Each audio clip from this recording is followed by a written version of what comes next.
Okay, let's start. Good morning, everyone. Welcome to our weekly Kapihan sa Senado. And our guest for today is the Chairman of Blue Ribbon Committee, Chairman ng Committee on Justice and Committee on Government Corporations and Enterprises. Let us all welcome Senator Richard Gordon. Hi, sir. Magandang umaga po. Hi, good morning. Good morning, everyone. And sabi nga ng mga Irish, top of the day to you. So, sir, pwede ka namin beyond 12 o'clock dahil Oh, yeah, ang yeah, go board ahead. meeting. Take me. Okay. So, dun sa issue on China, few days ago, the President said that China would continue to fish with our exclusive economic zone because of the friendship of Philippines and China. Pero now, the President is saying na he's allowing China to fish in our exclusive economic zone dahil meron daw siyang agreement with Chinese President Xi Jinping. Mhm. So, would you like to comment on Yes, that? So, daw, may I offer some background first, no? And you can quote from the background. It could be wrong.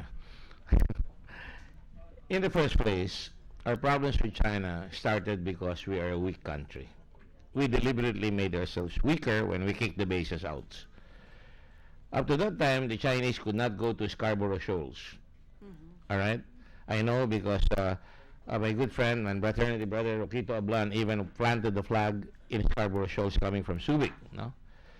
And then afterwards, even while the bases were here, we were already making mistakes. We never built up our armed forces, especially our Navy and our Air Force. You know me, I've been here for a long time, and I've always been a hawk when it comes to building our military so that I follow the dictum, si vis pacem para bellum.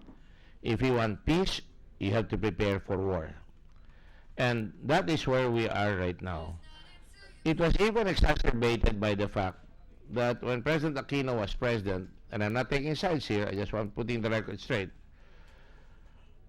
when we got that old vessel from the United States, the Hamilton class, didn't even have enough armaments, they picked up Chinese fishing of Panatag. They tried to pick them up, no? And the Chinese retaliated because it was a man of war. It was not a Coast Guard vessel. Tandaan natin yan. Kung Coast Guard, makapayagan. Because in the past, and I was involved in it, the Chinese would be caught in Palawan, and they would be jailed, and it would be the subject of constant negotiations between the Chinese and Philippine authorities. When I was in China about a few years ago, I was able to get some of the Chinese released in return for a prisoner that was incarcerated in Shanghai, if I'm not mistaken. And that was successful. So, when you set a man of war, like the Hamilton, it's called Philippine Navy, not Coast Guard, that take off the Chinese and they started putting on their Coast Guard and their militia. Ang China malakas na, meron pa silang militia. Sinundan na rin ng Vietnam yan. Lahat ng mga fishing boats sila, they're considered militia. Their Coast Guard is part of their military arsenal. So, mga sundalo lahat yan, alright? And they are well provisioned, well armed, and also they're protected, no? Now, if you look back at the history now of the Chinese in the South China Sea, they've been claiming that even before when the Americans were here, but they did not dare go in. Up to that time, up to that incident, we could fish. Filipinos and Chinese and Vietnamese could fish in the Scarborough Shoals. They would share provisions. Ano ba pagkain mo dyan na Philippine made? Ano ba ang sigarilyo? Ano ba ang alak mo? And I know because these fishermen are from Zambales. And they told me, no? So, nung mangyari yan, itong mga Chinese, nagmatigas na sila. And you have to look at our history. So, I'm building up to my point, no? The Chinese have had their noses bloodied and bloodied their noses of other folks. Up to 2005, if I'm not mistaken, 9 Vietnamese fishermen were killed by the Chinese. Alright? Coast Guard. They fired upon them. Before that, there was the action in the Paracels. I think that was early on. When the South Vietnamese, at that time, 1974, they took over the Paracels, which are both claimed by the Vietnamese and the Chinese. Alright? Nagbakbakan doon, marami namatay. Alright? And by the way, the parcels is also claimed by the Taiwanese. So having said that, marami ng action na nangyari. Now, remember, we're so close to China. And on the other hand, you have in Indonesia, mayroon silang island, Natona Island ang pangalan, na sinusungkit-sungkit ng Chinese. You must remember the Chinese are all over the world, all right? And they tried to do that, and the Indonesians had enough backbone to capture the Chinese vessel, and when they did that, hinabol sila ng Coast Guard. The Chinese rammed they tried to ram them, so binitawan ng Indonesia yung fishing vessel ng China, but they did not return the Chinese fishermen. Up to now, I think they're still there. So sometimes, as in treaties, unequal treaties are the result of unequal bargaining strength. And in the case of foreign policy, isa pang weakness natin yan. The President must now therefore call the National Security Council regularly because we are in this pickle. We are always in this fight with the Chinese. The foreign policy of this country and the defense of this country cannot depend on the personal friendship of the President. That is most welcome to be friends. But there are other issues to be considered. Remember, Xi Jinping serves at the pleasure of the Politburo, the People's Liberation Army. So he has that constituency to answer, and they have hawks there.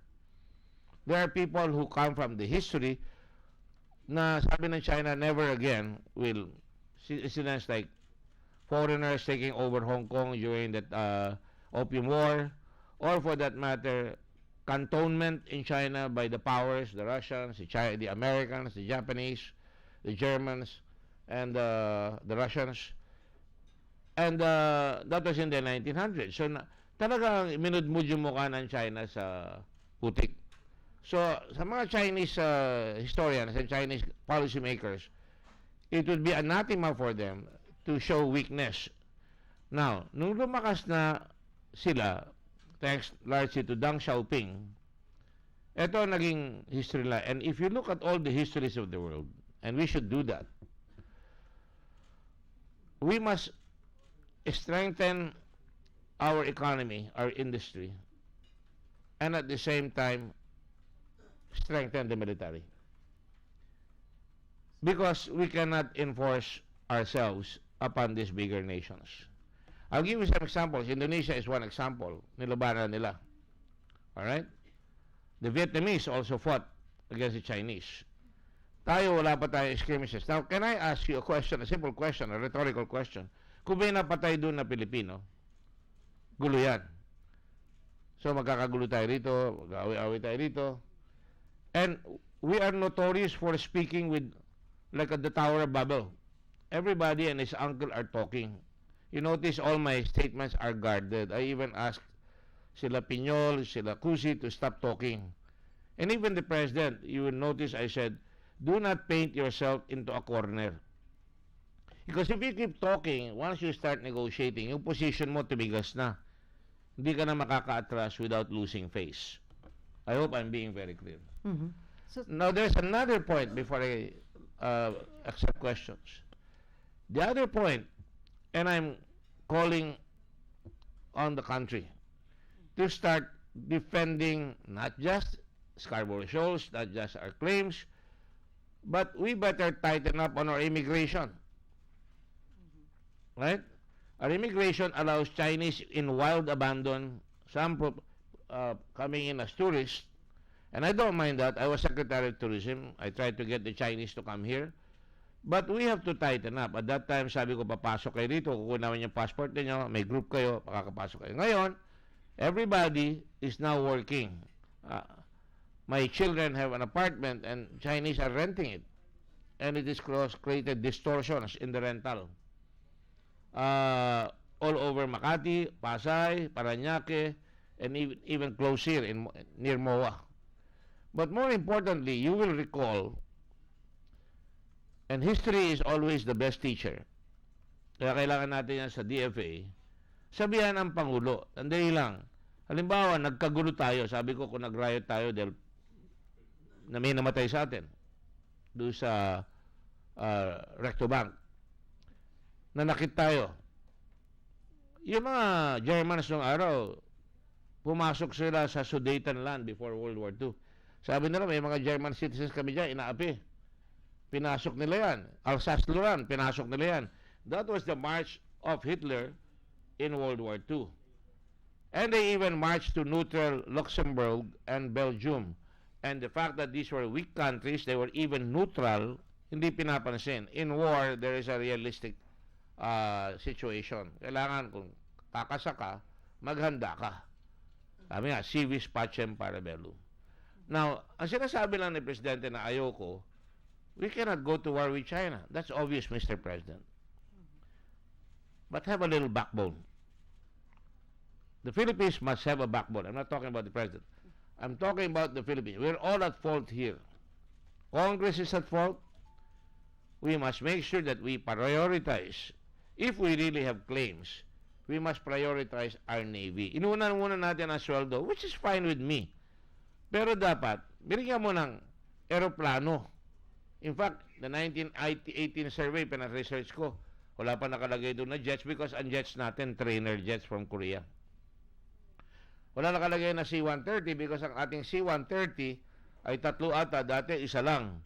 Isa't kalahati pa ang tukso ko dyan dahil hindi naman umaandar lahat in lift natin. So we cannot supply yung Shoals. Wala nga tayong airfield doon eh. So having given that background, where is the President now? The President is relying on his friendship. Wala siyang alas eh. Wala siyang ibang... Una-una, takutin tayo ng China. Tatanggalin namin yung mga trabahador niyo sa Hong Kong. Tatanggalin namin ang tatrabaho sa China. We will not buy your bananas. We will not buy your... I don't know if we're able to sell them mangoes. Now, we as a country must decide to become strong. I am one who says in my latest statement that I reminded China that we have a long friendship and we should cultivate that. Otherwise, if China pursues on this path, inaaway nilang Vietnam, inaaway nilang Indonesia, we all know that ASEAN, especially those in the mainland, Cambodia, Laos with the exception of Vietnam, and of course, Thailand has always been neutral, magaling mag-neutral yan, hindi naman sasama sa atin sa ASEAN yan eh. Myanmar has a border with China. So, we have to think about ourselves. Walang hiya-hiya dito, pakapala na ng mukha yan, kailangan maghanda tayo. And our options are open here. I will tell China directly now, are you trying to force Philippines and Indonesia? That's why I hailed, you remember 2 days ago, I hailed President Duterte for having that agreement with the Indonesians on defining the borders. No? Is China now therefore trying to create, wala na yung charm offensive nila? Ang ginagawa nila ngayon ay pinupuwersa tayo na bumalik tayo is Southeast Asia Treaty Organization back in the table. If they continue to do that, that is one of the options we can take. And I've been saying this for a long, long time, and I've never thought China was going to be like this, although I suspected it. When FedEx came to Subic, sabi sa akin, is China seeking hegemony? Well, sabi ko, no, because it considers itself the Middle Kingdom. Siya ang pinupuntahan. Ngayon, lumalabas na sila. Iba na. Marami na silang barko ngayon. In fact, China was fired upon by Argentina. Their fishing vessels were in Argentina, in Patagonia, and there were several skirmishes there. And there was an international warrant of arrest issued by the Argentine government. So what I'm saying is, this is the realm of realpolitik. And the world of realpolitik cannot be done by words. So the next advice I give is call the National Security Council, tawagin natin yan, tawagin natin sila Carpio, kahit na anti sa kanyang presidente, na inisa siguro ng presidente, dahil kung kayo nasa presidente, ano ba gagawin ko? Kakanyonin ko ba yan? Wala naman akong kanyon. Dadaanin niya na, kunyari, he will play his fiddle. Binigyan tayo ng AK-47 yan. Kaibigan natin yan. Nagtitrade sa atin yan. Pero, alam niyo naman wala naman nagtitrade ng walang kapalit yan eh. Kita niyo yung Sri Lanka. na debt trap sila. Mhm. So, I can understand where the president is coming from, but I cannot, for the love of me, understand why we as a people and as a government, both past and present, and hopefully in the near future, why can we not strengthen, as we try to strengthen our economy and our military? For example, because of the trade war, I don't see any policy on the part of the Trade Department. I'm sure they have. Secretary Lopez is a good man. But we should go and talk to the Taiwanese. Some of their companies are leaving China and going to Vietnam. Yung mga bicycle companies nila. Kung tatanggalin pa natin yung mga tax incentives, hindi lalong pupunta dito yan. We have to make ourselves look good. And on that note, I will stop. Mhm. Because sa akin, importante, strengthen ourselves and strengthen our military so we can defend our interests. Pero sir, for the meantime na weak nga tayo, we're not capable to prevent yung incursion ng mga foreign fishing vessel. Tama lang na i-allow yung kanilang panghimasok sa ating exclusive I don't agree with economic that. Right away when I saw that, I was kind of disappointed. But again, it's also an act of sovereignty to allow a country to fish with you. In fact, there are provisions in the UNCLOS that if you cannot fish, because if you're over, there's a surplus, and if you allow other countries to fish, you may allow it. That's an act of sovereignty. But the president should consult Congress on that matter. Pero sir, sabi kasi niya, may agreement nga siya with Chinese President Xi Jinping. Ang kapalit nun, ginrant daw yung access ng Filipino fishermen sa Scarborough Shoal. Well, like I said from the very beginning, our foreign policy and our defense and our national interests cannot rely on personal friendships. Okay. Do you remember the tripartite, the pack of steel, the Japanese, the Russians, and the Germans? They signed the pack of steel. 2 years later, kalaban na nila ang Russia. So, wala yan. You cannot rely on just friendship. Even that is a concordat between 3 major powers in World War II. So sir, yung allowing yung China or any foreign fishing vessel sa ating exclusive economic zone, violation ba yun ng Constitution at pwede daw ba yung impeachable offense sa Presidente? It can be an impeachable offense if that is allowed persona by the President. The President should bring in the Congress and so that we could put in, or for that matter, the President should negotiate an agreement. Ilang vessels ang papasok, and I'll tell you this, hindi naman papayag yung China eh. Because if they agree to that, and I'm against also this negotiating with on the matter of the fishermen. Sa akin, those are, tama rin si Presidente, pero mali rin. These are private rights. Ang sumagasa, it appears, is a Chinese trawler. Now, we don't know whether they're militia. Kung militia, that goes into the area of government intervention. Pero so far, para we don't push each other into a corner, sabihin natin, let's pursue the claim, magbayad kayo. Tama na nga yung sinabi ni Ambassador ng China eh. We will look into it and we will do what is right, no? Or words to that effect. Tapos kinambyo. Bumaliktad, galing sa gobyerno. Sabi na ngayon ng gobyerno ng China, no, wait. Hinabol nila yung fishing boat natin, yung trawler, diligtas sana. That's baloney. That's what I said. Na-headline pa si Inquirer, pero nasa ilalim ako sa ilalim. Sinabi ko baloney. Nagbibiro lang ako. Pero sabi ko lang, it's baloney. Because sinabi na ng ambassador nyo. Now, again, food for thought. The Scarborough Shoals incident became exacerbated, and that is why si Secretary Del Rosario, pikon na pikon sa China yan, and I can understand where he's coming from. Why? Noong nangyari sa Scarborough Shoals, nag-usap sila ni Ambassador Ma, as far as I know, at again, kahinaan ng foreign policy natin, sinabi niya kay President Aquino, aatras na sila, atras na rin natin. Si Ambassador Ma, nagre-report sa Chinese government yan, na naisahan tayo, umatras tayo, nagbago yung isip ng Chinese government, hindi na tayo makabalik because dinagdagan na nila ng hundreds of vessels ng South ng China. So, kailangan magaling rin yung mga magne-negotiate. Now, ngayon, pumasok si Ombudsman doon, binabalikan tayo. That is China's prerogative. Any lawyer will tell you that is the prerogative of any nation to bar. Ginawa natin yan doon sa European Community representative na nagpunta. Hindi European Community, but from the European organization. Hindi natin pinapasok dito yan. So, it is the prerogative of every nation to do so. But, you know, siyempre, Secretary De Rosario siguro galit siya and he's showing red meat sa mga Chinese. Pupunta ako dyan, alam niya nang hinarang sa kwan. He knew that he could be stopped. And that is a way upon which you put China into a situation. You're very unfriendly, you are petty, and you are retaliating. But you can say all these things, but the Chinese will say, basta, kami may karapatan magpapasok, wala kayong karapatan makialam sa amin. But that is considered traditionally a traditional courtesy being given to every foreign minister, or for that matter, even some senators. When we travel, official, meron kaming diplomatic passport. That's stretching it.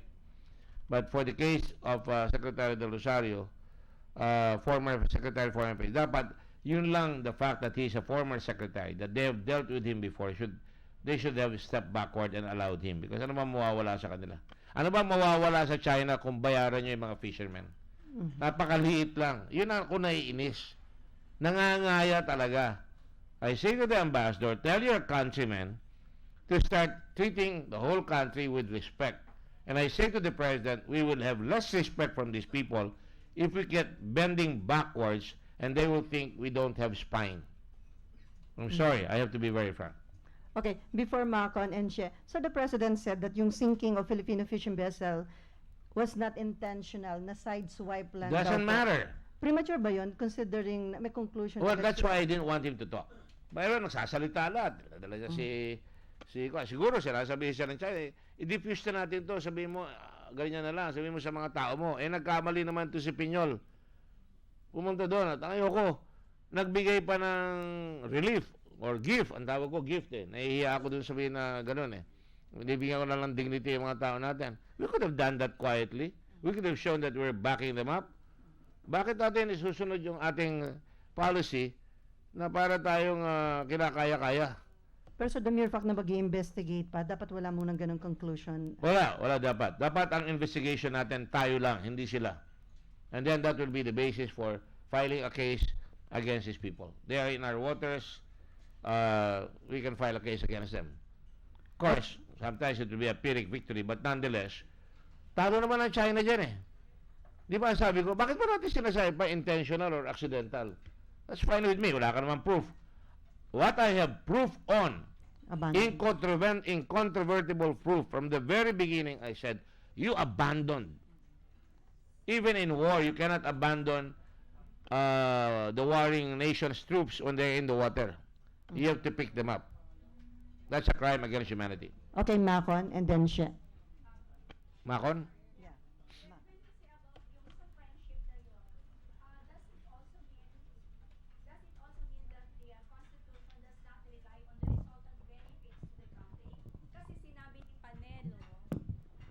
In defending the move of the president to allow the Chinese to fish within our exclusive economic zone, aside from the UNCLOS, he mentioned about the pakinabang, yung mga grants and loans. Well, that is part of the a nation's prerogative to have benefits. Like, kung pabalikin ba natin ang Amerikano ngayon sa Subic, violation ba ng Constitution yan? Di ba? Kailangan natin sila. Pwede na kayo dito. Australia, Japan, pwede na kayo mag-base dito because para maproteksyonan itong sea lanes. And we will be within our national interest because ini-interdict na yung sea lanes May mga barko na sila dyan Meron na silang permanent aircraft carriers in the shoals na ginawa nila, which is illegal. Right? But we cannot enforce it. Wala tayong gamit So, sa akin, all these arguments are, we have the Constitution. The state shall protect the nation's marine wealth in its archipelagic waters, territorial, and exclusive economic zone. When was the Constitution made? 1987. Yung UNCLOS was made 1994. Yung economic zone, magaling rin yung mga gumawa ng Constitution natin, kumisan, na ilagay yung economic zone. Wala pang such a term at that time na in-agree ng mga nations. So ngayon, that's convenient. So sa atin yan, sinabi pa ng arbitral ruling, sa atin yan. Now, if the president says, okay, hayaan mo na para kaibigan tayo, dumaan siya sa Senado. Gumawa ka ng agreement. Para sabihin mo, oh, ito ang patakaran. Paliwanag mo lang. And then we can say, okay, we endorse it. Okay. When you say presidential prerogative, I didn't say presidential prerogative. What? I never said that. What about? The presidential prerogative to allow that? Yeah. I don't think he... So is it the discretion of the president to allow them to fish within the EEC? Sinabi niya yan, that's his intention. In the same manner that he always says a lot of things and later on backtracks. Oh, yeah. But can it be questioned, the wisdom of the executive? Well, sa akin, that's a good point that you're asking, Macon, but again, that will add to the vitriol in the debate. Sa akin, the first thing that we should do is everybody shut up muna. Everybody, the President should call the National Security Council, invite everybody, doon natin pag-usapan. Ito ang posisyon natin. Hindi yung dada tayo ng dada. Then, papag-uusapan sa National Security Council yan. Andun sila Senator Soto, andun yung mga tao natin, and then we can talk about it kung tama yung gagawin natin yan. We don't have to go to war. Mali naman sa Presidente, palagi, oh, gigirahin tayo, wala tayo. I don't give a shoot. I mean, lahat yan eh. Argentina fired against these people. The Indonesians grabbed their boat, imprisoned their people. Hindi naman magkakagera yan eh. Mag-shooting war lang yan pagka sinugod tayo doon sa Ayungan Shoals, pinagpapatay mga Pilipino doon, syempre, lalaban tayo. Ngayon, pagka nag-declare tayo ng war, ano, ibubugan natin. Syempre, dapat tatalungin natin yan. Pero knowing Filipinos, we are ready to fight. I will not question that. But we don't have that kind of tradition. We don't even allow our young people to be inducted into the military like Singapore, like Korea, like Israel. Paano tayo lalaban? Hindi pa tayo marunong magmarcha. Civil offense ba yun? Teka muna, tapos sa Macon, matanda kasi, lumisi ko. Yeah, I still have one point. About yun sa UNCLOS, yes. Yung Sarap sa makabawi. UNCLOS kasi, based on sa international agreement na yung coastal nations, if they are not capable of Fishing, to the full harvesting, extent yung marine resources, ang question ko is, the Philippines not capable? Kasi in-invoke ni Very good question. Panelo yon. Very, very good question. I will not invoke that. Bahala ang policy ng President. The architect of the foreign policy is the President. We must just approve or negate it if there is an agreement sa Senado. Alright? Now, you said something very important. You're saying na wala tuloy iniisip ko. Ano sabi mo? Yung sa capability to harvest to the full extent yung available marine resources. I am saying, thank you. I am saying that it's about time and it is in the national interest that we build up our fishing fleet.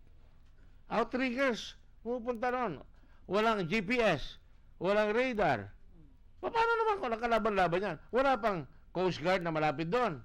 Mabuti nga itong Amerikano ngayon, sabi, magpapatrol lang kami dyan. The Americans are already there. Huwag tayong mahiya. Pagka lumubog yung bangka natin, tatawagan natin lahat ng santo, especially the Coast Guard of America. Di ba? Nandun sila. Pero wala tayo eh. So, we must prioritize. We are an archipelagic country. We rely on our oceans.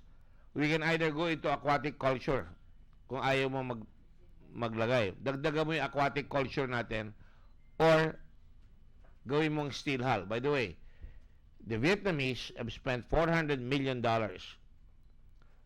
to beef up and make their hulls of their vessels steel hulls para pwede silang mambangga. Alright? And they are now inducted into the militia. There's a law in Vietnam na lahat ng fishermen nila, pareho ng Chinese, militia na yan. We can do that here. But, lalaban mo naman yung bangka mo sa mga barko, trawler yun steel hull yun talo tayo. I hope this is very I hope I'm trying to enlighten the issues, but to me, yun ang mga priorities na dapat pag-usapan natin lahat. At dapat malinaw tayo sa gagawin natin. It may not be, incendiary, but I think it's important na magawa yan. Okay. May follow ka pa, Makon? Teka, si She, o priority muna ang senior. Age before beauty. Mhm. If the president allows the Chinese to fish in our exclusive economic zone, will that constitute an impeachable offense? If he violates the Constitution, yes. But hindi pa naman tapos eh. Papaliwanag yung mga abogado dyan eh. Like I said, it's an act of sovereignty to allow no foreign military bases. But if we say, so sige, pumasok ang bases dito, allow ko yan.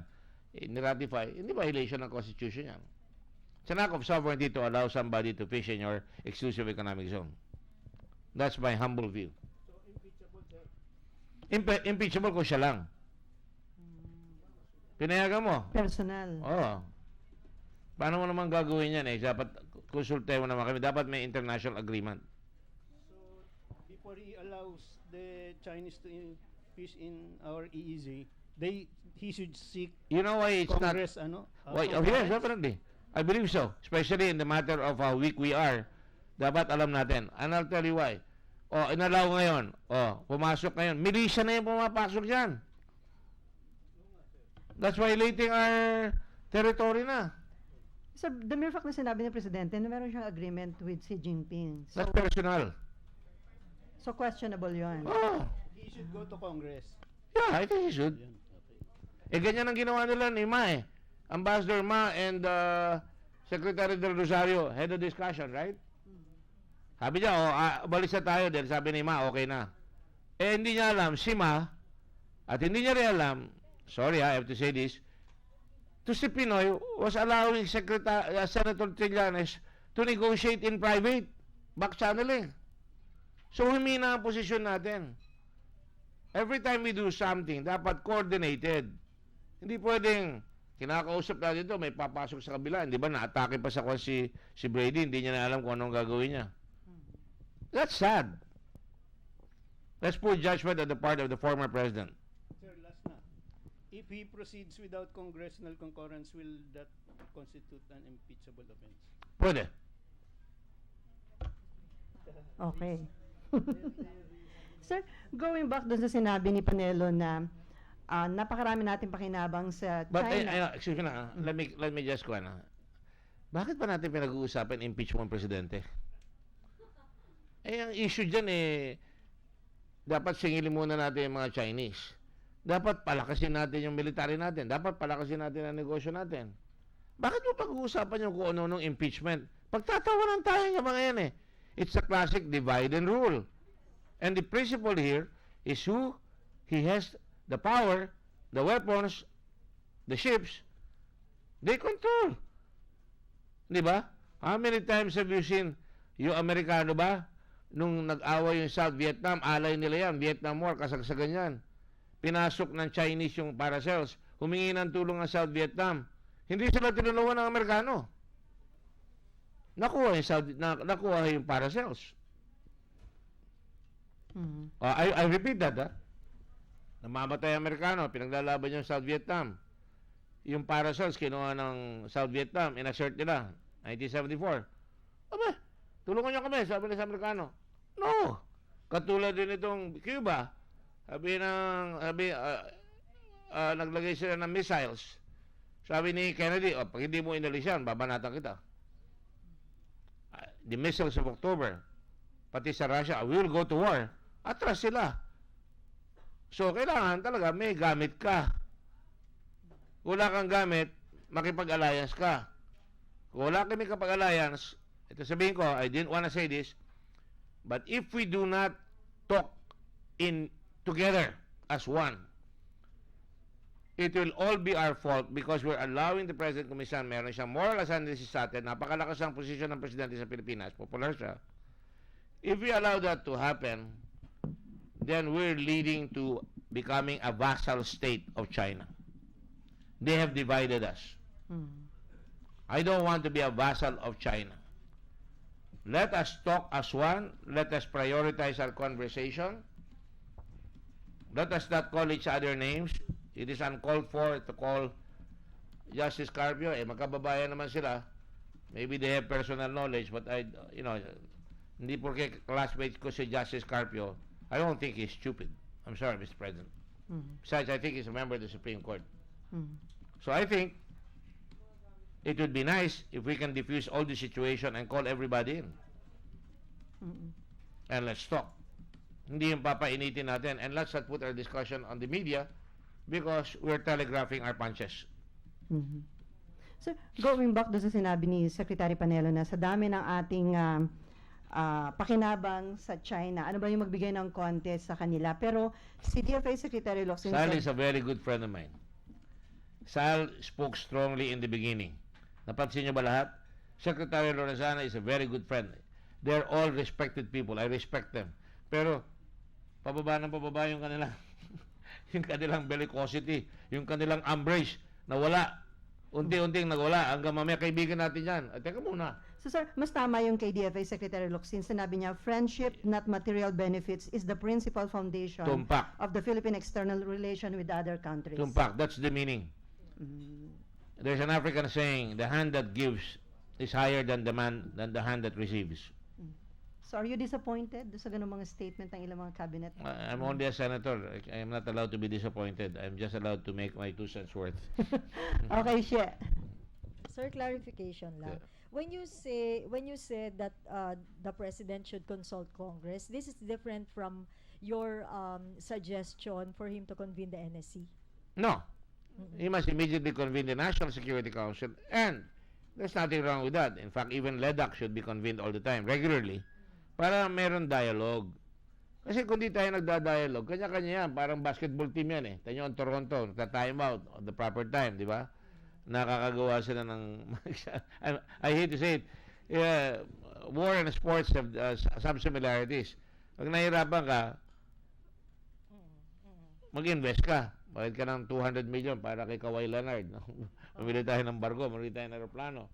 Pero wala ka ibubuga kung wala kang bagay. Now, sa akin, ang punto ko lang, the reason why I want to talk to each other is we have to be disciplined.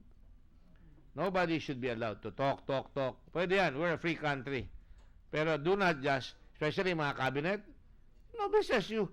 Under the doctrine of political agency, you're speaking like the president. Hindi dapat nagsasalita yan. Dahil ang take ko dyan, yan ang sinasabi ng presidente. Yung China naman, tamo, humihina na sila. Pressure pa. Talo tayo. So, dapat meet and then isa na lang yung pwede magsalita.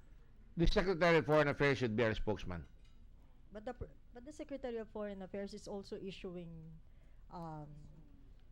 controversial statements. Yes, because napaso siya eh. Sabi niya, hindi, we will not have an investigation jointly. And I agree with him.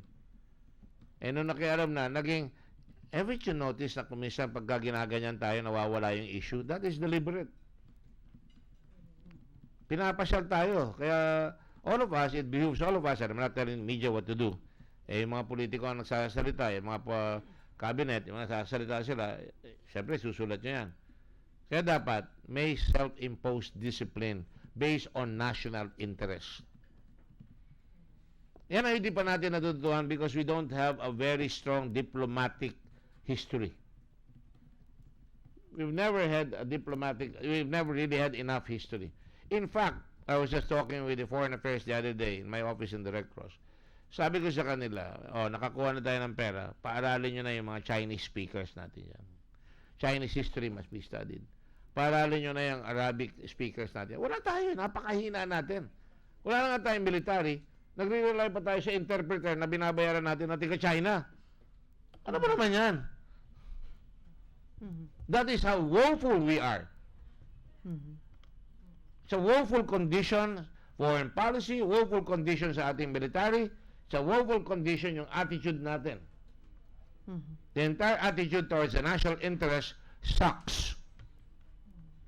I don't use the F word. Sucks lang ako. Okay, follow up siya. Sir, follow up. And also, yung in the meantime that we're trying to strengthen our military, our economy, etc., will it help, or is it a good idea if the Philippine government will consider the possible return of military bases here for our That is security? always an option. That is always an option that will catch China's attention if we do it. I'm not advocating it. Please make sure, I'm not advocating. But to me, all options must be allowed our country. Sinabi ko, C2 di ba? If you look at the map, can you show the map, please? If you look at the map, ako ang natural alliance natin, and I've been saying this for a long time. This is not new. I was already in the CONCON when it was still called Red China. You look at the map, if you go up, yan ang Pilipinas, merong ocean between. Indonesia, archipelagic country. Japan, Taiwan, Korea. Can you show the map of Asia, whole Asia Pacific? Titingnan nyo ang mapa pag pinag-uusapan ng national interest sa military ko. Because yung mga bansa na nasa ibang, siyempre kung nasa tabi ka ng China, kakabahan ka, pwede kang tapakan lalakad lang sila doon dito may dagat, may time tayo, kaya kailangan mo ng Air Force at Navy. So that's important as far as I'm concerned. We must always consider that point. And that's why your question is apropos. Will I consider that? Yes. Kung maiipit ako, papasok ko yan. Pero In sir, fact, they don't have to have bases. Come over. Buy provisions from us. Buy fuel from us. pero sir, kung nandito pa US bases, hindi natin may experience yung ganitong pambubuli ng China. Oh, definitely. We could go to Scarborough Shoals anytime. Hindi tayo guguluhin yung mga yan. Sabi ko si Congressman Abla, nagpunta doon from Subic. He planted the flag of the Philippines there. Walang piyok ang China. Okay, Mayan, and then, Sa akin ang alliance natin, just to go back, no? Japan, South Korea, the Philippines, Taiwan, Indonesia, Singapore, and Australia and New Zealand. China is slowly pushing us to that reality. We are away from the Asian mainland, pwede tayo magtulong-tulong dyan. Kung ganyan, wala pa tayo dyan I repeat, wala pa tayo dyan. If China is smart, they should not push us and push us and push us. pero sir, kung ibabalik ang US bases, I didn't say that.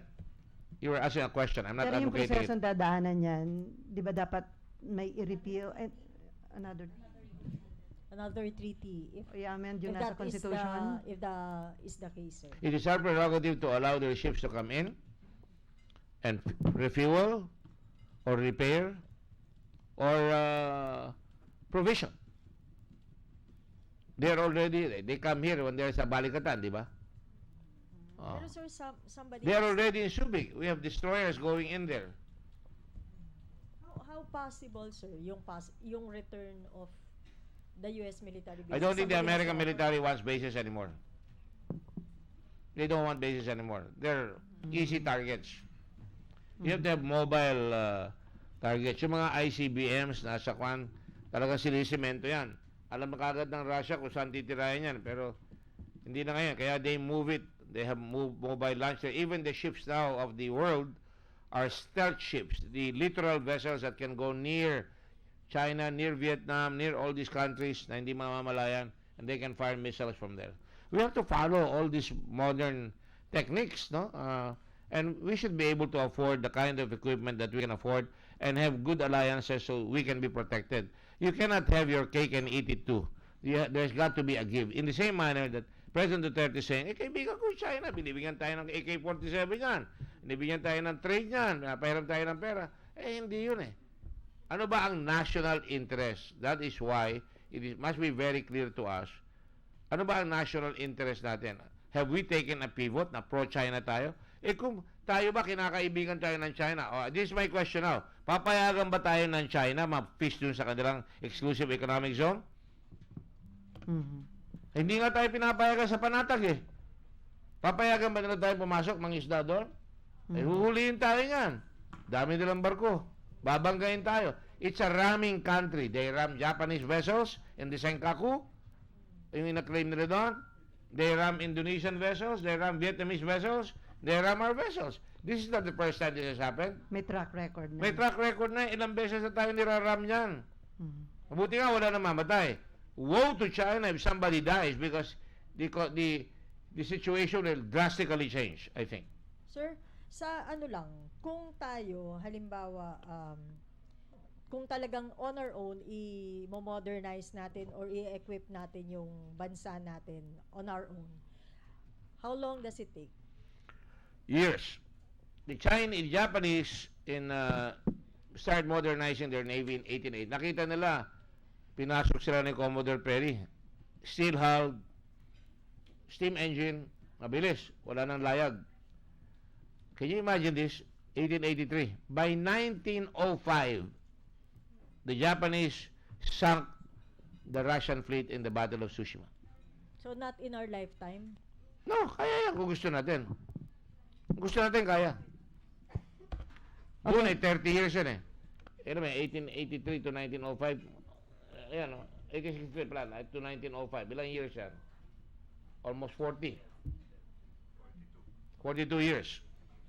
Not enough. But they had battleships that, mabilis na ngayon eh. Hindi mo naman kailangan malalaking barko eh. Look at India. India, may problema rin sila. They now have, I think, 4 aircraft carriers. China has 2. Okay, may Ann? Even the Thais who are neutral have an aircraft carrier. Okay, may Sir, Ann? still on the issue of allowing China to fish in our EEZ, if the President will involve Congress, paano, sir, on the language of treaty, specifics lang, sir, paano may involve yung Congress? It will be an agreement within the President, and the President will consult us and say, payag ba kayo dyan? And we say no. Pagka tinuloy niya pa rin yan, yun magkakaroon ng problema. Sino magde-decide? Supreme Court. Sabi ng Supreme Court, who decides what the national interest is? So, but right now, since the Congress is not yet involved, what he's doing is apparently wrong. Siya It's- lang to eh. You know, I've learned to respect and give a healthy respect for the President. He plays, kunyari, na parang the country local guy, provinciano. He speaks the language of the masses, but he's smarter than that. He has a lot of profiles. Marami siyang profile. Meron siyang intimidating, meron siyang reputation na sinasabi, pero in the end, he will do something else. But he should involve Congress ASAP na, sir. Since nilabas niya na rin naman tong issue na to na pinapayagan na pala yung China sa EEZ, sir. No. I don't think pinapayagan niya. May usapan lang sila doon. I think they're trying to diffuse the issue. And the best way to diffuse the issue is talk to each other, keep quiet, and then make a very strong diplomatic effort against China. Mag-usap kayo, magkaibigan pala kayo, di pag-usapan nyo. Kailang term niya, I am allowing China. Dahil nga meron kaming agreement in China. Allowing yung term niya, sir. Let's put it this way. If he says, I'm allowing aircraft carriers to come to Subic and base out of Subic. Di ba, sir, parang ginugulo na utak. Hindi, ganun yun eh. Ganun yun eh. He cannot do it alone. My view is he cannot do it alone because there is a litany of offenses made by the Chinese. There are conflicting claims to the Chinese. You cannot rely on one man. Just like Trump, may War Powers Act. You cannot just declare war on Iran. You cannot just do it unless they're attacked. Supposing now, namatay lahat yung mga fishermen, tapos minashing gun pa nila yan. That has been known to happen. By the way, excuse me, the Taiwanese complained to us before. Remember, in Batanes, minashing gun ng Coast Guard yung kanilang tao? Dinaungan tayo ng barko nila. Sir, isa na lang. Yung agreement ng President with the Congress, ano po yung dapat na laman, sir? Like, gaano kadalas mag-fish, gaano... Mga ganon, mga ganon. And he must explain why it is necessary. Why is it in the national interest? Sir, kanina Ang tanong ko sa inyo ito eh. Kaya sa akin sa akin malabo yan eh. Kasi hindi papayag ang China. Ang China, pag ginawa nila yun, parang sinasabi ko, huwag tayong mag-joint agreement with them because it's a diminution of our sovereignty.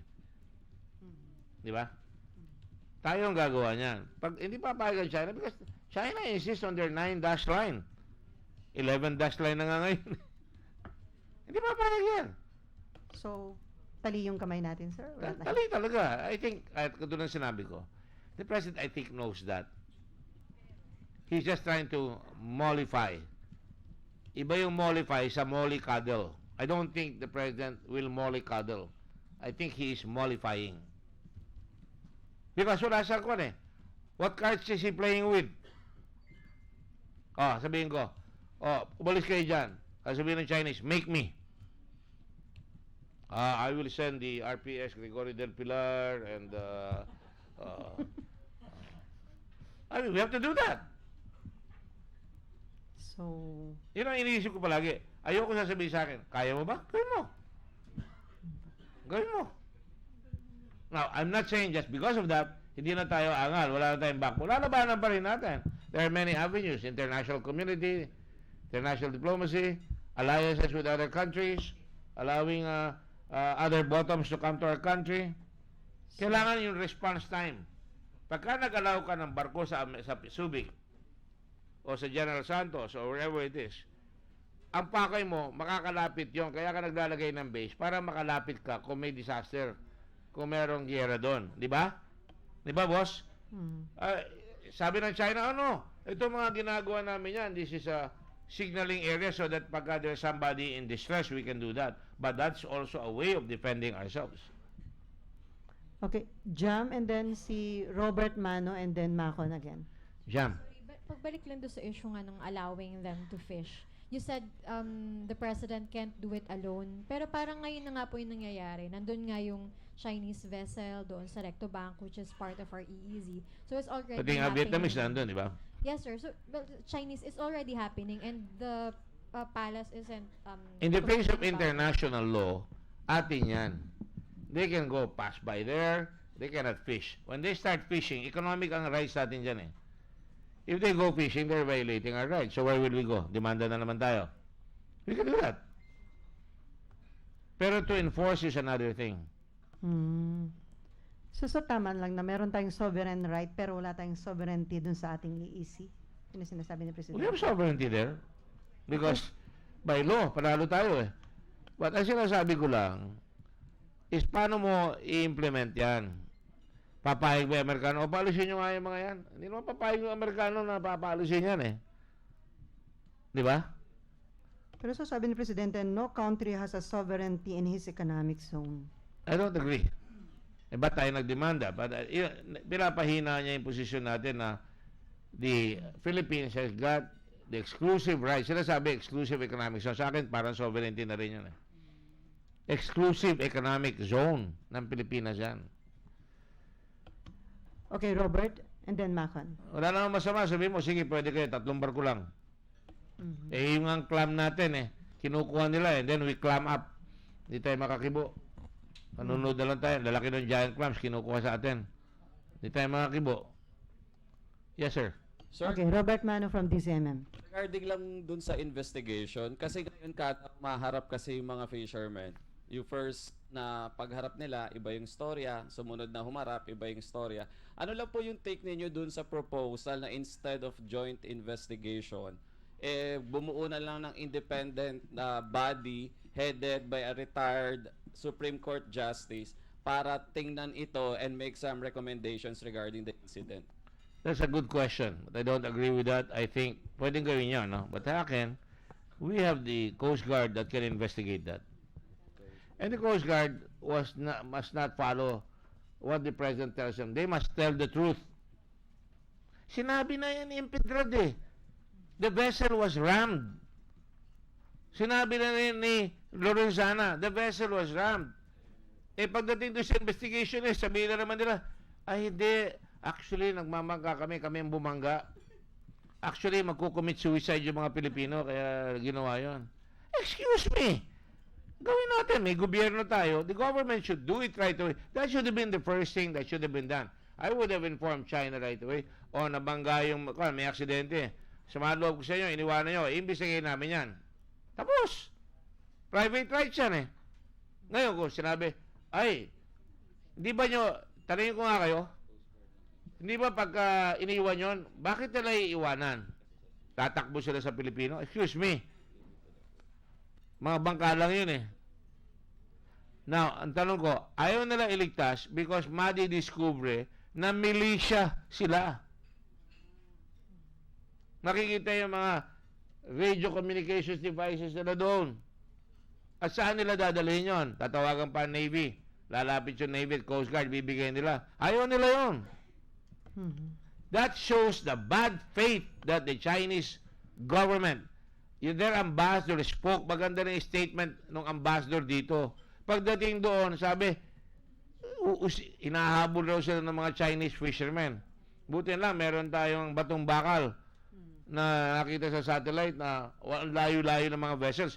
Yung ang Vietnamese, binangka nung ating fisherman to go there. Ang layo para sabihin, oy, Philippines. Vietnamese, oh. Siguro. Chinese militia yung involved doon. I think so. Hmm. China is not playing fair. He shakes hands with us. Right now, ang tingin ko sa China, nasira sa akin eh. Nagsi-shake hands ka, tapos nanununtok ko sa kaliwang kamay mo. Mhm. You cannot shake hands with a person and then he has a bully fist. So tama si former Secretary Del Rosario na you cannot trust China. You must trust yourself, but make sure you verify others. Trust, but verify. Okay, Macon? Macon? That's what President Reagan said, and he got it, I think, from the Bible. Trust, but verify. Okay. Okay, Macon. You have been saying that China has been doing things in bad light. They cannot be trusted. Can I, ikaw naman, Unfair, ipipinta na have naman been niyo ako unfair. dyan. Hindi niyo ako pwedeng So, pusasan dyan. no, Hindi no, na no. ako dyan. Oh. Sorry. Ah. They have been unfair. Yes! Okay. So what They have should not been forthright. They don't They want to have not take been responsibility. yeah. Ano ba naman yan? Yaman-yaman mo. Ha? Nagbibigay ka ng 63 billion sa Sri Lanka, tapos pagka hindi makabayan, kukunin mo yung airport nila. Anong tawag mo doon?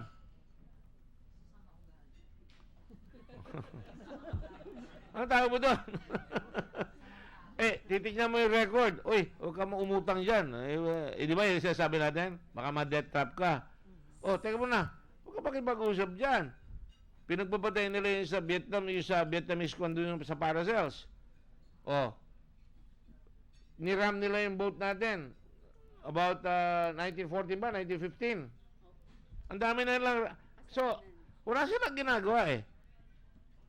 They're incorrigible. Yeah. Because sa China, ang tingin nila sa atin, slowly, again, don't miss my point. If it is true that we have 1,400,000 Chinese in our country, I would be concerned. Why are we allowing them to work? Kung kaya ng Pilipino, out! Out! So dapat magigpit yung immigration, you said that? Immigration natin full of holes. I will investigate them for this. Pag nakuha ko na uli yung blue ribbon, ayoko lang magyabang, hindi pa naman nakukuha yung blue ribbon eh. So hindi ka pa sure, sir, na ikaw yung blue ribbon I don't committee? want to be mayabang na. Paya mo na muna yung matapos yung eleksyon dito. Pero Hindi ko once naman na- hiningi yan eh. Mhm. Binigay lang mo sa akin yan. Pero sir, kung sa inyo pa rin yung blue ribbon, pag nag-open ang 18th Definitely. Congress, I will make sure that our legal fences towards protecting our country such as immigration, dapat siya mahigpit yan. Lahat pumapasok, di ba, sumbero, pabalik-balik? so yun ang unang investigation ng Blue Ribbon Committee. No, sa maraming Congress. iba nakasalang. Imbestigo ko na yung PhilHealth eh. Nag-umpisa na ako din sa PhilHealth. Yes. Informal investigation ginawa ko the other day. Tinawag ko yung mga taga PhilHealth. Yes, pa. Sama yung Blue Ribbon na staff. No? Mhm. Okay, Macon, follow up. Okay. Sa dami ng kasalanan ng China sa Philippines, and then they have been bullying us before international I court. don't even want to use bullying us. No? Kung nasabi ko, But- mali yan eh. Ayan. Kasi tingin ko parang mahina tayo. Ang tingin ko, tayo may kasalanan kaya tayo binubuli. Okay. Panindigan natin. So, how do we deal with China? Forthrightly. You call their ambassador. First, you say this, now you're back to what you're saying. The Philippines, I want you to explain what is the real policy. Are you going to help the fishermen? Ano so sasabihin niya? Siyempre sabihin niya, we will wait for... No. Did you not violate the fishermen nandun sa dagat? Di niyo kinuha? He will be squirming in the vine. He will now say the Chinese line, which is, susugurin kami ng mga bangka yung dikating ninyo eh. Sino maniniwala sa kanila? They will really look bad. I would have called the ambassador. The moment they change lines, is this part of your policy to ram? That's why I say China is steadily pushing its neighbors like us to looking for relationships with other countries. Yeah. But how do we do it if it's the president himself who has been defending the Like I said, Chinese? I cannot blame the president because he's between the devil and a hard place. A rock and a hard place. Ang kanya, sa tingin ko, wala naman masama yung si presidente. Palamigin muna natin, Xi Jinping, pag-uusapan natin to.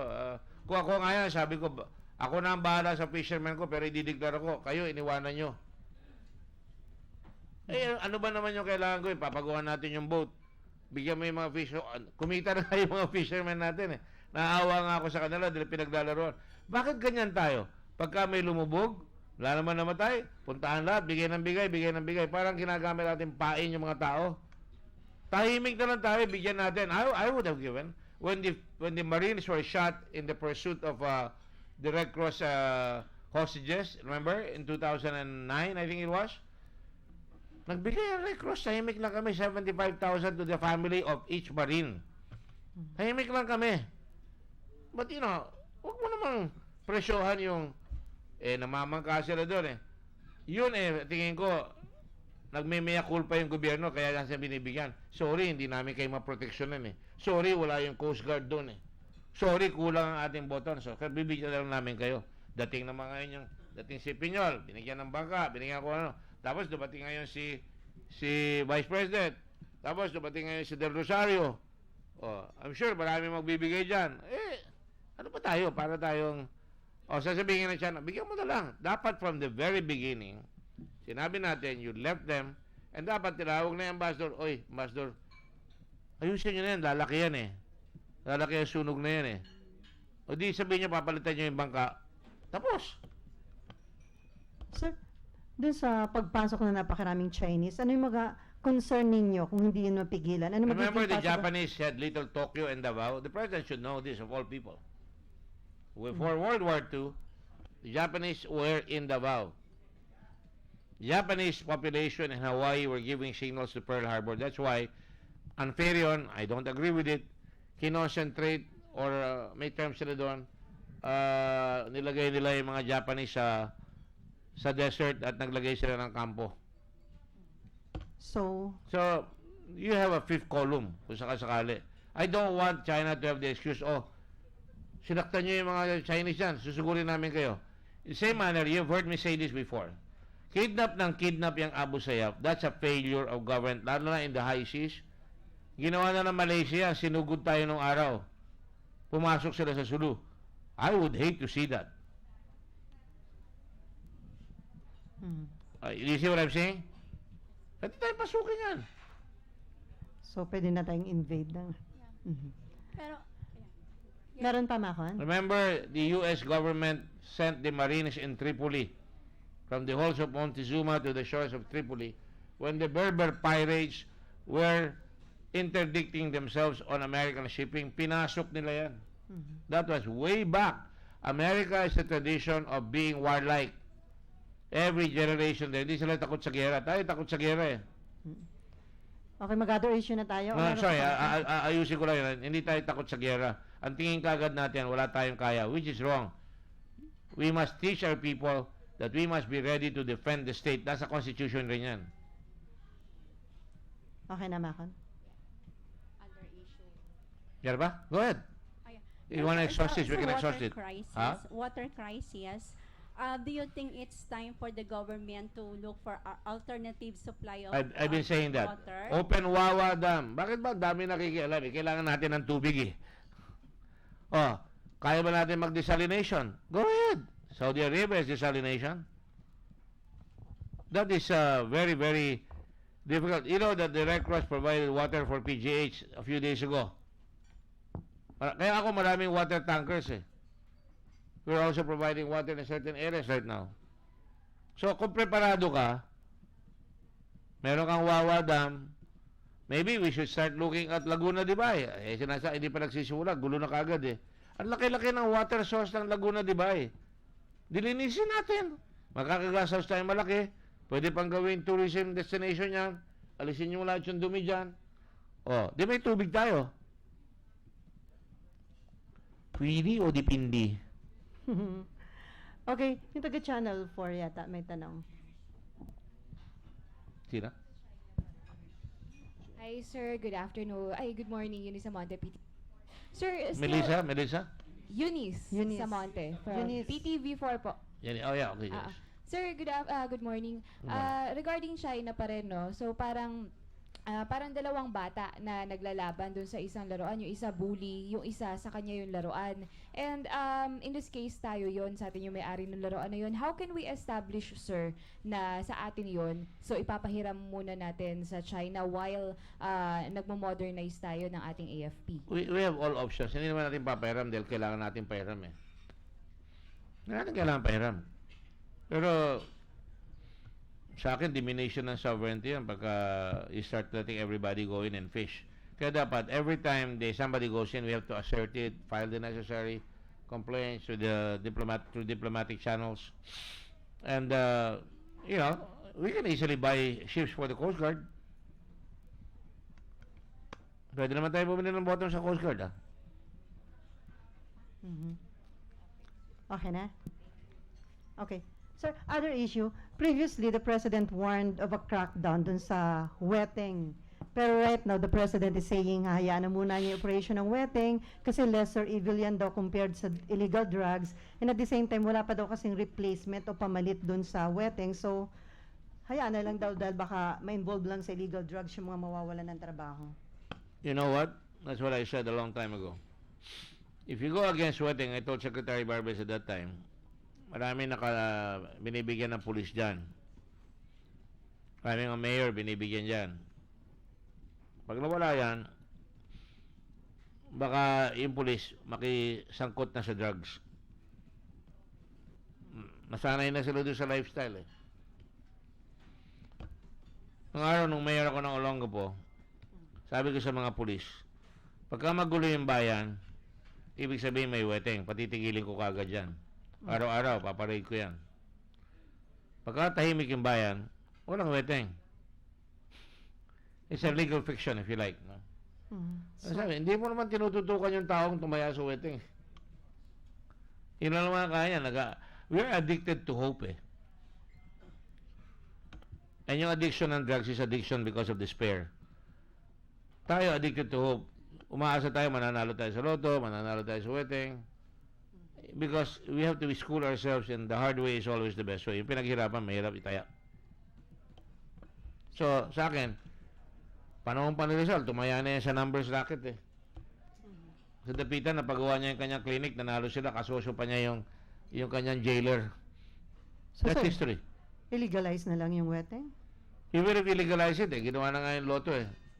Gumagawa pa sila ng paraan na. STL na yun, di ba, yung small Kung ang legalize mong loto, 100, ang ginagawa lang 20%, yung 80% illegal pa rin. nakatago yun. So, hindi yun mariresolve. So up to and until we develop the responsibility, and that's what I really am saying, kailangan talaga ang educational system, tagal yan, narinig ko na yan, na education system, kailangan talaga from the leadership all the way down to the educational system to every mayor, papakita talaga na, ako, I tried that in Olongapo.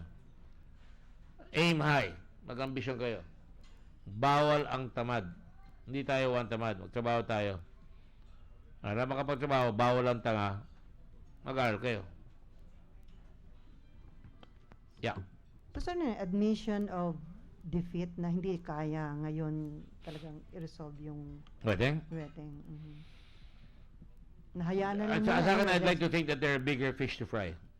Sa akin, ang talagang tirahin dyan yung drugs. Wala pa ako nakikita malaking drug pusher na nahuli. Di nga ako nagtatampo eh. Si Aguirre, di ba? Ako pa nagpupukpuk dyan. Si Fajardo, di pa nahuli. You remember sa Blue Ribbon? Bakit? So, sir, bakit nga?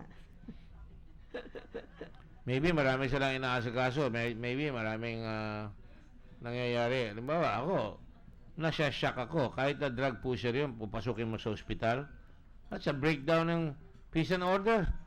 Nasa ospital yung mayor, papasukin mo kahit anong sama ng tao, ang signal nun masama. Breakdown. Wala kang proteksyon, nasa ospital ka na, 20 tao papasok doon, babariling ka. Ang sinasabi ko lang doon sa mga drug pusher, you live by the gun, you die by the gun. You live by drugs, you die by drugs. Mhm. That's the way it is. A dirty business. In Mexico, there's always killings. So saan yun? Indication na failure yung war on drugs ng administration? I don't rate it on failure. I rate it on the street. It's the people who will tell me, boss, marami ng drugs yan. Ako, sinatawagan ko si Abalyalde, o mayroong titinda ng drugs doon sa Kabalan, sa Olongapo po. Kailangan talaga, magsusumbong ang tao at sasabihin yan. Mhm. But there are bigger fish to fry. Ano ba ang nagawa natin para magkaroon pa ng education ng tao? Alam ba, okay, may I just say a little so what I like to work on. Japanese are about to open their nursing, their country to foreign labor. Yan na naman tayo, foreign labor supplier naman tayo. Wala tayo nakahanda eh. But you've got to admit that because of the OFW, gumanda ang ekonomiya natin, tama?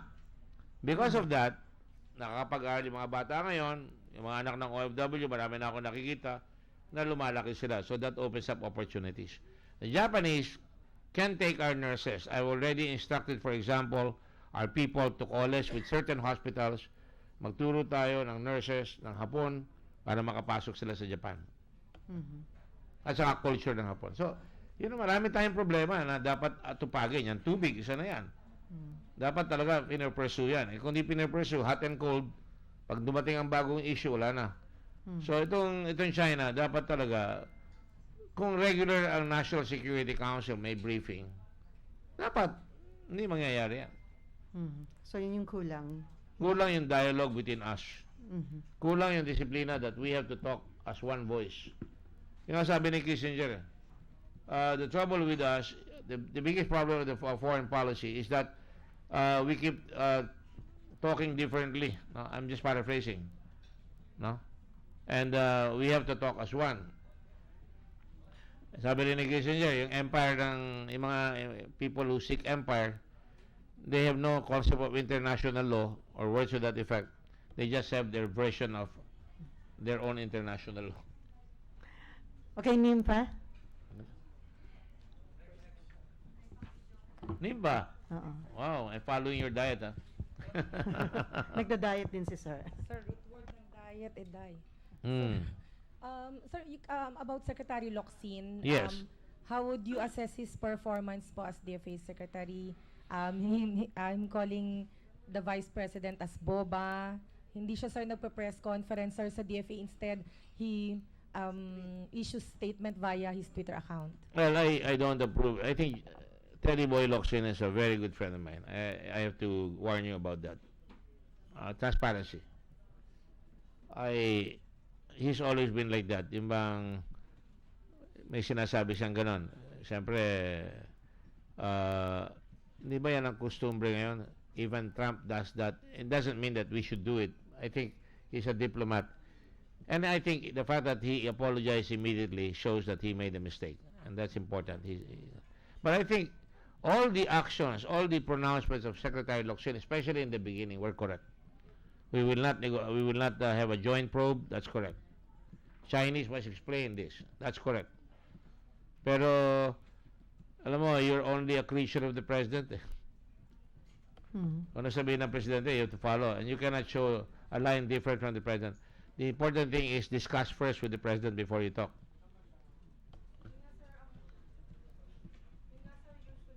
Yun nga, sir, palaging iba yung statement, like, sabi niya, no to joint probe, and yet the president says may joint probe. Tapos Well, he's trying.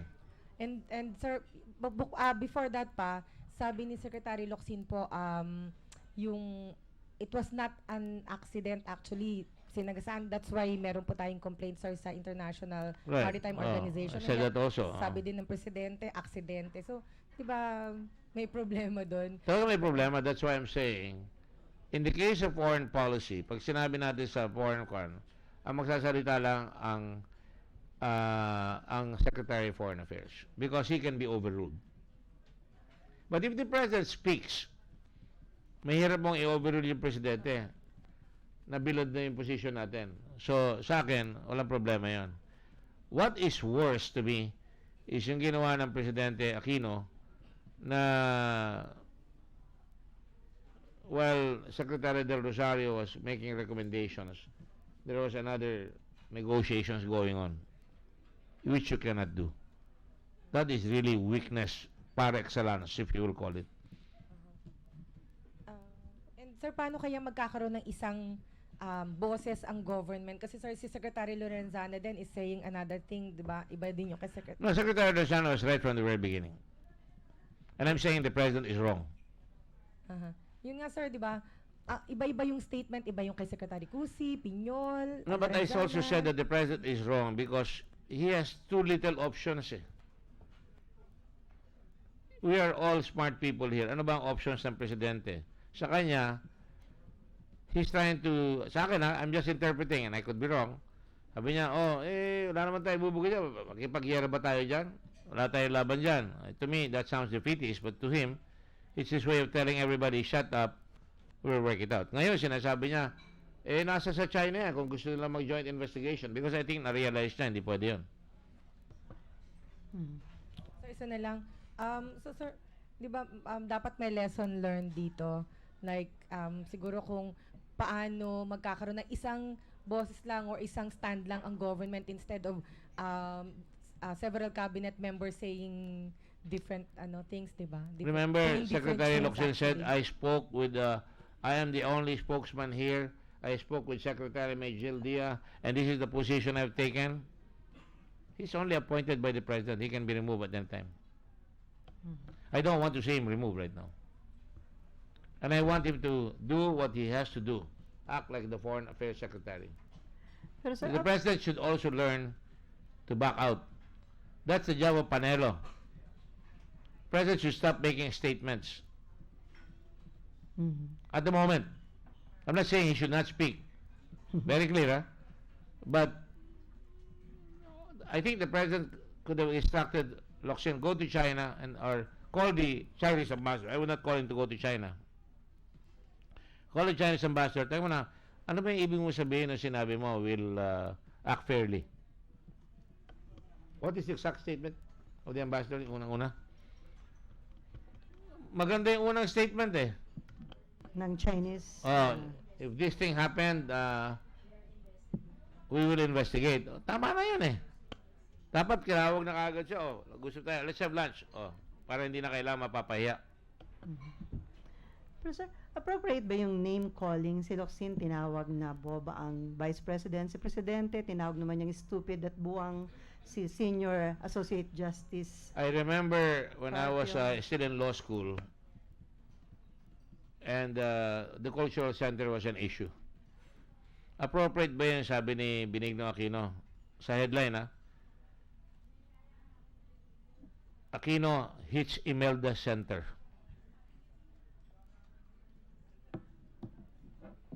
Sabi naman ng mga kaklase ko, it was really below the belt. But it has become a habit with us. In the same manner in America, cuss words are often, alam nyo, nakakatawa tayo sunod tayo na sunod pero sila hindi lang ginagawa yung sinasabi nila. So to me, let us not impose.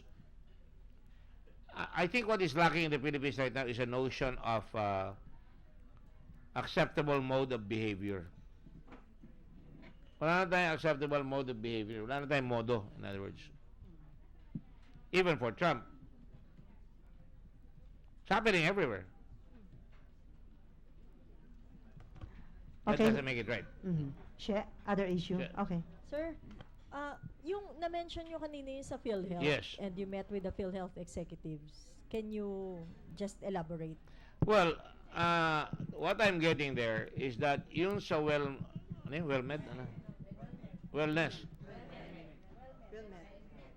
Hindi kasi ako may particular sa mga... WellMed. Yung sabi ko, wellmed. Sabi ko yan. Kulitang mo na ako. Naisikin ako pagka sa pangalan. Ang sabi nila sa akin, ang talagang pinag-uusapan doon, 800,000 pesos. Nakita na nila yon. Patay na yon. can I offer a solution right away? I am calling on the government na yung National Statistics Office,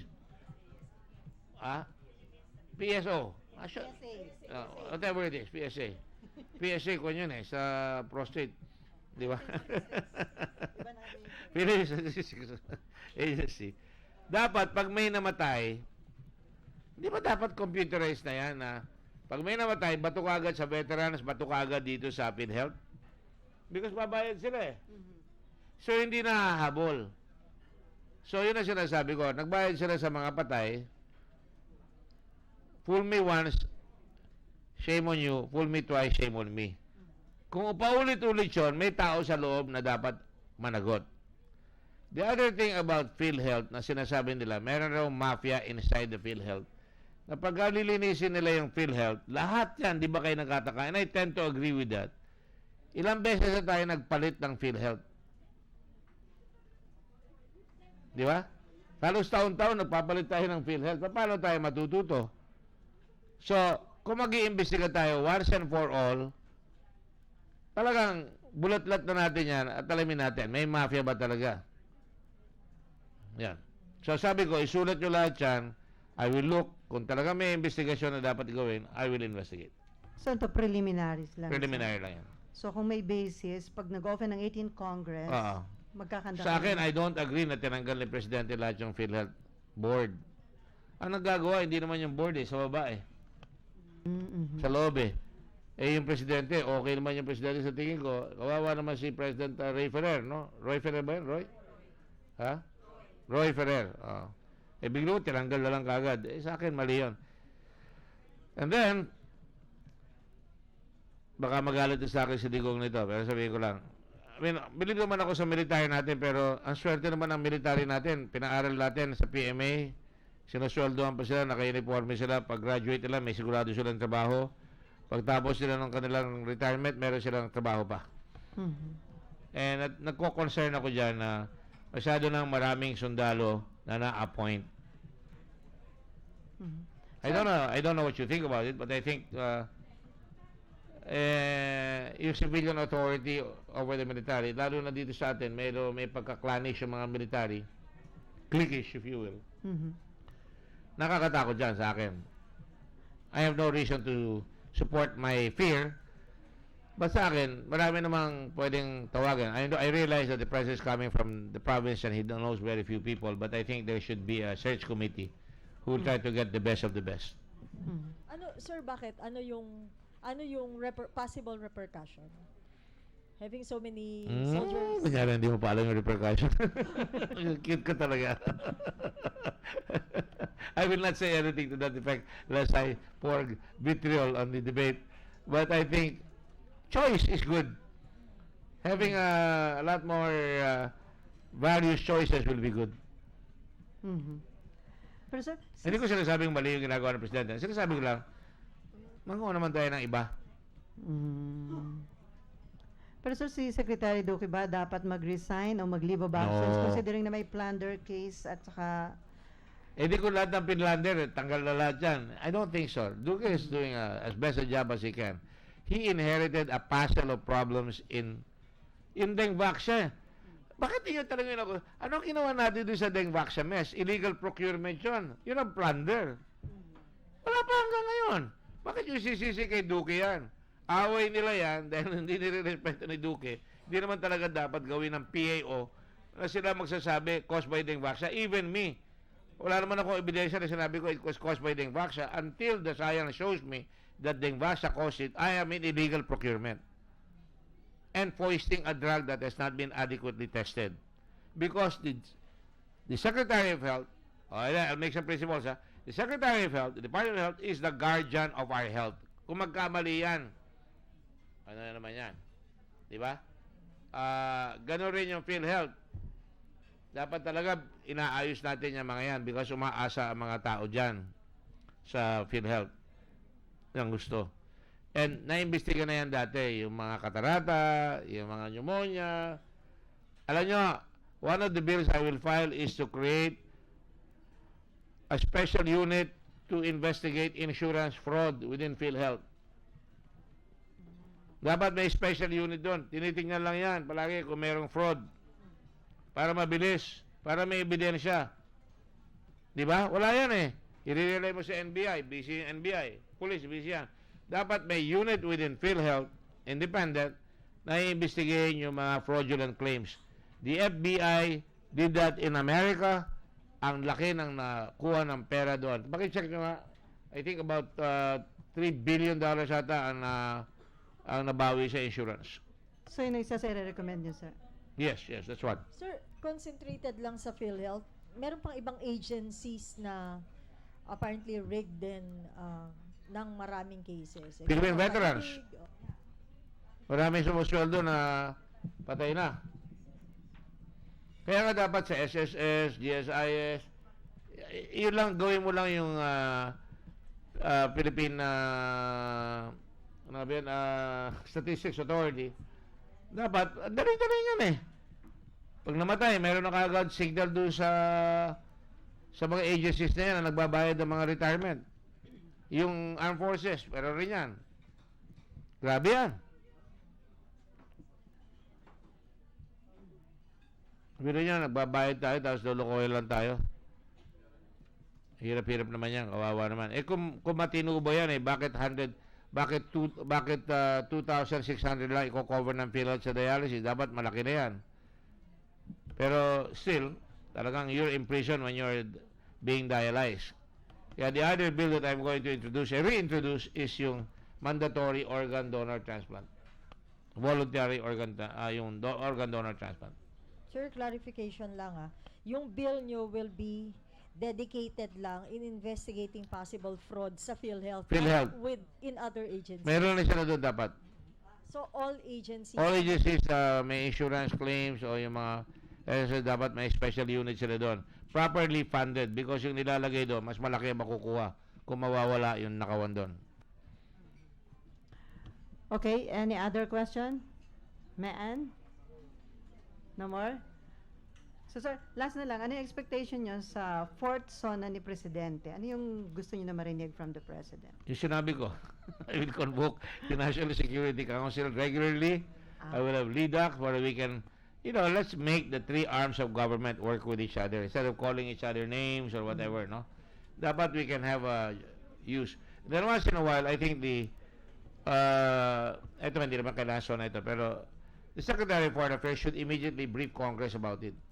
And maybe there should be a select committee in the Congress, the Senate, na they can be given information that is vital to the national interest. So when they talk with the authority or they know so that we know what to do. Sa zona natin, I'd imagine there should be ways and means to find out how best we can provide more jobs to our countrymen. Because that is the key thing. The key measure here is creation of jobs. I would imagine that we should have improve our military. You remember nung na-approve yung Train 1, na-approve na namin na 13% of the budget will go to non-train will go to the modernization. No, ewan kung nagawa yan. Tinanggal nila yan. Kaya mas loob ko doon. So, sa insurance fraud sa Amerika, ang nakuha nila, $259 billion. So, nangyayari rin sa Amerika, kaya ginawa nila yung insurance fraud. So, sa SONA, I'd imagine na the President should give more guidance to foreign policy in terms of our relationship with China. China is important to us. China, I consider a friend. But not all friends are reliable, and they must learn to live within an international order na sabi nga empire, sabi ni Kissinger, have no interest in operating within an international system. Nanalo na tayo doon, nakapirma sila sa UNCLOS, ayaw nila sundin. They aspire to be the international system. We cannot negotiate with somebody now, what is mine, and what is yours is mine. You cannot do that. Kaya nga, imposible sinasabi nyo na papayag ang China i-diminish nila yung kanilang position by having joint O yan, joint exploration ang natin man sa kanila yan. Okay, last question from Nympha. Nympha, Uh-huh.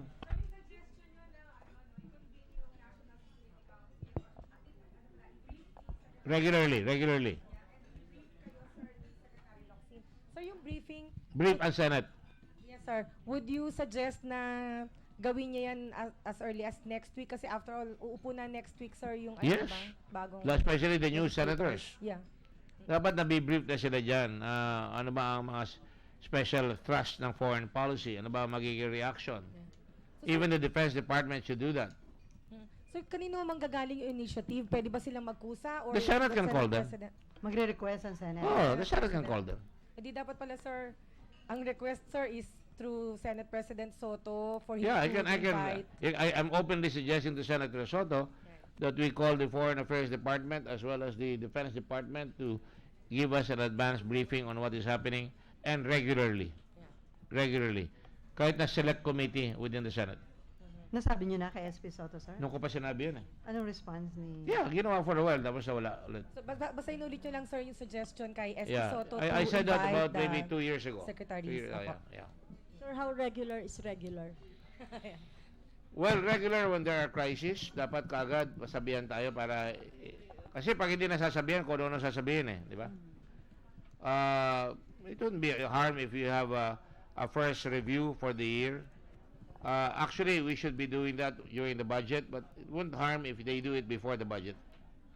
So, sir, i-reiterate mo yan kay SP Soto? Yes. Okay, no more? With that, thank you very much, Senator Richard Gordon. It's really been a pleasure, and thank you very much. I really enjoyed it. Salamat po. Thank you, sir. Oo, madali tayo kikil. Oo, si Mario. Si Mario. Happy birthday, Mario. Happy birthday to you. Paulo din, sir. Paolo Romero, kailan? Sa 29. Nagbe-birthday ba yun? Sir, pwede mo nga na. Wala naman siya dito eh. Happy birthday, Paolo, wherever you are. Si Grace, nag-birthday din niya noong June 7. Happy birthday, Grace. Dahil ka nag-iimbita eh. Kung sinabi mo sa akin, sabay-sabay na tayo. Mag-dinner kaya tayo, lahat tayo. Lunch. Kailan, sir, ngayon? Ikaw bara na siya. Hindi, meron akong meeting ngayon eh. Saan tayo this week pwede? Okay, maraming salamat po. Thank you, Chef. Good questions. Thank you. Thank you, sir. Buti na pagbigyan niyo kami. Uy, napagbigyan. Thank you for inviting me. Hindi ako nagbibigay.